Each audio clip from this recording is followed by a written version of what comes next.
오늘 야고보 사도를 통해서 하나님께서 말씀하시는 것은 말로만 믿는 지식적인 신앙에서 벗어나라는 것입니다.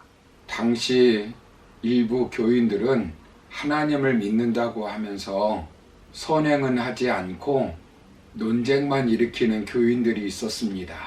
오늘날도 마찬가지입니다. 믿음으로 의롭게 된다고 강조하면서 삶은 그렇지 못한 사람들이 너무나 많습니다. 이런 믿음 생활에서 떠나라는 것입니다. 어떤 믿음 생활을 하라는 것입니까? 본문 22절을 보시면 네가 보거니와 믿음이 그의 행함과 함께 일하고 행함으로 믿음이 온전하게 되었느니라 라고 말씀합니다. 믿음이 함께하는 믿음, 행함으로 온전한 믿음 생활을 하라는 것입니다. 직장에서 일하는데 직원인지 손님인지 직장 생활을 하면 어떻게 되겠습니까? 학교에서 공부하는 학생이 오락하는 선수인지 모르게 공부를 한다면 그 인생이 어떻게 되겠습니까? 교회를 10년, 20년 다녔는데도 불구하고 여전히 지식적인 믿음에 멈춰 있다면 무슨 생동력 있는 신앙생활을 할 수 있겠습니까? 실천하는 믿음이 경쟁력이 있는 것입니다. 믿음 생활만 확실히 하면 평강의 삶, 기쁨의 삶, 승리의 삶, 성공의 삶을 살 수 있습니다. 그래서 우리는 지식적인 믿음 생활에서 행함 있는 성도로 변화되어야 합니다. 그렇다면 우리가 참 믿음, 행함 있는 믿음을 가지게 되면 우리에게 주어지는 하나님의 복, 하나님의 보장이 무엇이겠습니까? 먼저는 하나님은 우리에게 구원의 유익을 주십니다. 본문 14절을 보시면 내 형제들아 만일 사람이 믿음이 있노라 하고 행함이 없으면 무슨 유익이 있으리요? 그 믿음이 능히 자기를 구원하겠느냐라고 말씀합니다. 스스로 믿음이 깊은 그리스도인이라고 주장합니다. 그런데 행함이 없습니다. 그러면 자신에게 아무런 유익이 없는 것입니다. 그 믿음으로는 능히 자기를 구원할 수 없는 것입니다. 행함 있는 믿음을 가져야 구원을 얻습니다. 지식적 믿음은 성경의 진리들을 자기와는 직접 관련이 없는 역사적 사실로 받아들이는 것입니다. 이런 믿음은 듣고도 행하지 않는 믿음입니다. 이런 믿음으로는 절대로 구원을 받을 수 없습니다. 성경에는 크게 세 종류의 믿음이 나옵니다. 첫 번째는 이적적 믿음이 있습니다. 이적이 일어날 것을 믿는 믿음입니다. 능동적인 의미에서 이적적 믿음은 자기를 통해서 이적이 일어날 것을 믿는 믿음입니다. 베드로가 이런 믿음을 가지고 있었기 때문에 안전뱅이를 일으키는 기적을 일으켰습니다. 수동적 의미에서의 이적적 믿음이 있습니다. 이것은 자기에게 이적이 일어날 것을 믿는 믿음입니다. 백부장은 예수님이 말씀만 하여도 자신의 종의 병이 고침을 받을 수 있다고 믿었습니다. 마르다는 예수님이 구하시기만 하면 오라비가 살아날 것을 믿었습니다. 이 신앙은 구원적 신앙을 수반할 수도 있고 그렇지 않을 수도 있습니다. 주님의 이름으로 많은 이적을 행하고 귀신을 내어 쫓은 그들도 구원받지 못하는 경우가 있습니다. 가룟 유다도 많은 이적을 행하였으나 제 갈 길을 갔습니다. 두 번째는 일시적인 믿음이 있습니다.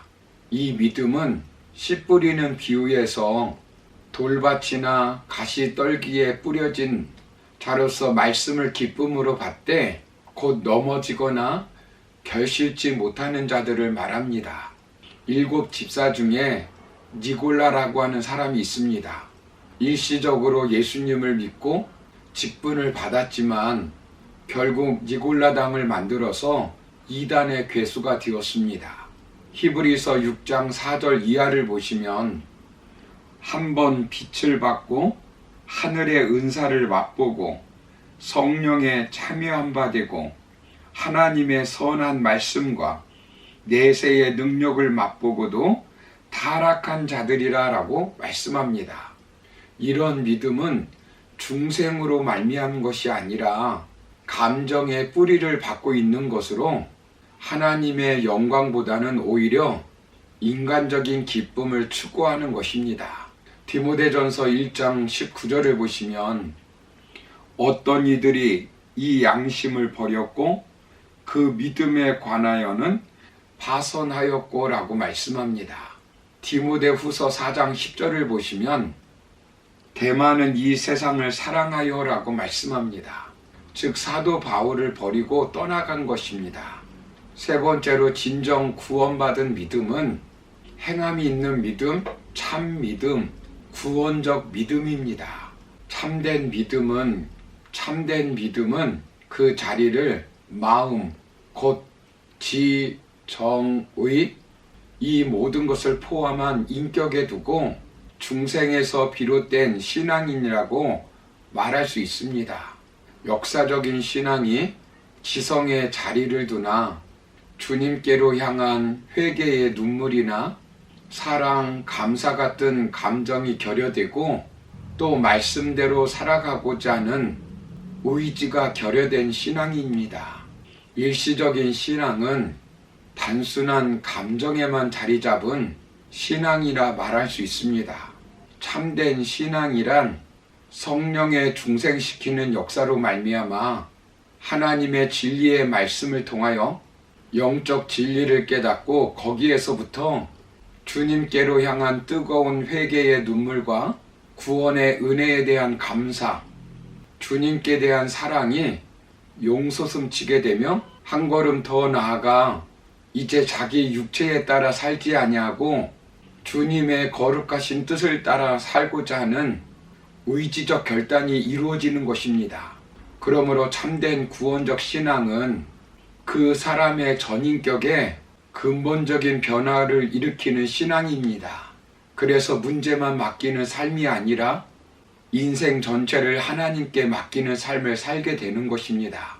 구원은 세 가지 의미가 있습니다. 예수 그리스도의 십자가로 성취된 구원입니다. 영적 사망과 영적 소경으로부터 우리가 중생을 받은 것입니다. 현재 진행 중인 구원입니다. 우리는 죄의 지배로부터 벗어난 것입니다. 그래서 부족하지만 점점 성화되어 가는 것입니다. 그리고 미래에 이루어질 구원입니다. 장차 육체적 사망으로부터 벗어나 부활하게 되는 것입니다. 영원적 사망으로부터 벗어나 영화되는 것입니다. 그래서 이제 우리는 하나님의 자녀의 권세를 가지고 이 세상에서 살게 되는 것입니다. 예수님을 영접함으로 참 평안을 누리고 능력 있는 삶을 살게 되는 것입니다. 사랑하는 성도 여러분, 우리가 이 땅에서 비록 어렵게 살고 병들고 힘들어도 믿음으로 천국에 가고 천국에 대한 소망을 갖고 살아야 합니다. 그래서 우리는 이 땅에서 예수님의 사랑을 실천하는 삶을 살아야 합니다. 지금까지 행복 연구가들에 의하면 행복은 나를 위한 행동보다 타인을 위한 행동으로부터 더 강한 행복감을 느낀다고 말합니다. 다른 사람을 위해서 더 돈을 많이 지출하는 사람이 행복을 경험하게 된다는 것입니다. 디모데전서 6장 18절 이하를 보시면 선을 행하고 선한 사업을 많이 하고 나누어 주기를 좋아하며 너그러운 자가 되게 하라. 이것이 장래에 자기를 위하여 좋은 터를 쌓아 참된 생명을 취하는 것이니라 라고 말씀합니다. 선을 많이 행하는 자가 천국에서 상급이 있다는 것입니다. 그러므로 지식적인 믿음의 사람이 아니라 예수님을 믿고 예수님의 말씀을 실천하며 선을 행하는 사람으로 변화되어 저 천국에서 하나님이 주시는 상급을 받아 누릴 수 있는 복된 하나님의 종들이 되기를 주님의 이름으로 축원합니다. 감사합니다.